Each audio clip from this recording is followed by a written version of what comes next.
মজবুত ডিমের আবরণকে ভেঙে এই ক্ষুদ্র ইমু পাখির বাচ্চাটি বাইরের পৃথিবীতে আসতে পারছে না। দীর্ঘ ৩ দিন পর্যন্ত যুদ্ধ করছে, কিন্তু যে ডিমের খোলস ভেঙে সে বের হয়ে আসবে সেই খোলস এতটাই শক্ত যে এটা ভেঙে বের হওয়া তার জন্য অসম্ভব হয়ে পড়েছে।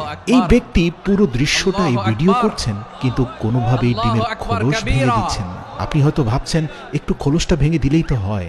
না ভাই, এই শক্ত মজবুত খোলস যেই বাচ্চা ভেঙে বের হতে পারবে সেই বাইরের পৃথিবীর সাথে যুদ্ধ করে টিকে থাকতে পারবে। এটাই হচ্ছে পৃথিবীতে আসার পথে তার সর্বপ্রথম টেস্ট। আমাদের জীবনটাও এমন, যেই শিশু যত বেশি স্ট্রাগল দেখবে সেই বড় হয়ে সবচেয়ে বড় যোদ্ধা হবে, পরিবারের যোদ্ধা, দেশের যোদ্ধা, জাতির যোদ্ধা। তো ভিডিওতে আপনারা যে বাচ্চাটিকে দেখতে পাচ্ছেন সে কিন্তু গত ৩ দিন পার হয়ে ৪ দিনে পড়েছে। তার পাশাপাশি অন্যান্য বাচ্চারা ডিমের খোলস ভেঙে ঠিকই বের হয়ে এসেছে, কিন্তু সে পারছে না। ধৈর্য হারাননি এই খামারে। মুখটাকে কাছে নিয়ে তিনি অক্সিজেন দেওয়ার চেষ্টা করছেন, গরম বাতাস দেওয়ার চেষ্টা করছেন যাতে সে ভেতরে বেঁচে থাকে। কিন্তু তাই বলে পৃথিবীতে আসার সবচেয়ে বড় যে পরীক্ষা, সেই খোলস ভেঙে দেওয়ার কাজটা তিনি করছেন না। এটাই আপনাকে করতে হবে। আপনার সন্তানকে যুদ্ধ করা শেখাতে হবে, আপনার সন্তানকে যুদ্ধের জন্য প্রস্তুত করতে হবে, কিন্তু সন্তানের যুদ্ধ নিজের ঘাড়ে উঠিয়ে নেবেন না। এতে আপনার সন্তান দুর্বল হয়ে যাবে, সেলফ ডিপেন্ডেন্ট না হয়ে আপনার উপর নির্ভরশীল হয়ে উঠবে। একবার ভাবুন, যখন আপনি থাকবেন না এই সন্তান কত সংকটে পড়বে। প্রিয় দর্শক, আমি অনুরোধ করব এই ভিডিওটা শেষ পর্যন্ত দেখুন, কারণ এই ইমো পাখিটির ঘটনা আমার আপনার জীবনের সাথে ওতপ্রোতভাবে জড়িয়ে আছে।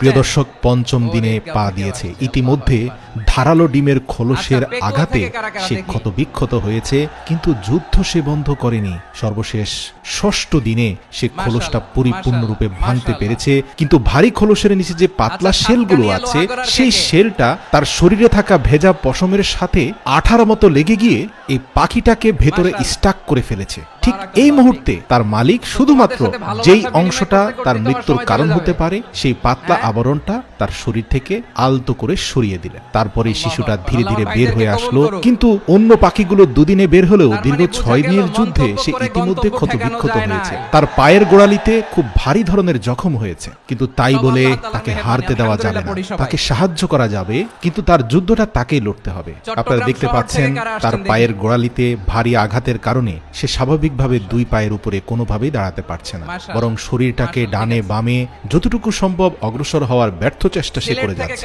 এই ছোট ইমু পাখির বাচ্চাটিকে যতটুকু সম্ভব তার মালিক সাপোর্ট দিয়ে যাচ্ছেন যেন সে নিজের পায়ে দাঁড়াতে পারে। তার মালিক দীর্ঘ ১ সপ্তাহ অপেক্ষা করেছেন, কিন্তু দেখতে পাচ্ছেন কোনোভাবে সে তার ২টি লম্বা পাওকে সমান্তরালভাবে রাখতে পারছে না। তাই তিনি খুব কায়দা করে একটা রাবার স্ট্রিপের কাপড় তার ২ পায়ের মধ্যখানে টানা বা সাপোর্ট হিসাবে লাগিয়ে দিলেন, যাতে ২টি পা একটা থেকে আরেকটা সমান্তরাল ভাবে থাকে, সে তার বডির স্ট্রেংথ খুঁজে পায়। তো এই সাপোর্ট দিয়েও দীর্ঘ ৩ দিন প্রচেষ্টার পরেও সে সোজা হয়ে দাঁড়াতে পারেনি। তাই তিনি একটা আপার সাপোর্ট আর একটা লোয়ার সাপোর্ট দিয়ে সে ইমু পাখির বাচ্চাটিকে নিজের পায়ে দাঁড়ানোর জন্য সহযোগিতা করতে লাগলেন। এমনকি ছোট ছোট রাবার ব্যান্ডও তিনি লাগালেন। অর্থাৎ এখানে সর্বোচ্চ চেষ্টা করা হচ্ছে এই ছোট্ট পাখিটাকে নিজের পায়ে দাঁড়াতে সাহায্য করার জন্য। এই সকল সাপোর্টের বিনিময়ে যে সে তাৎক্ষণিক দাঁড়িয়ে গেছে ব্যাপারটা তা নয়, তাকে আরো কয়েকটি সপ্তাহ স্ট্রাগল করতে হয়েছে।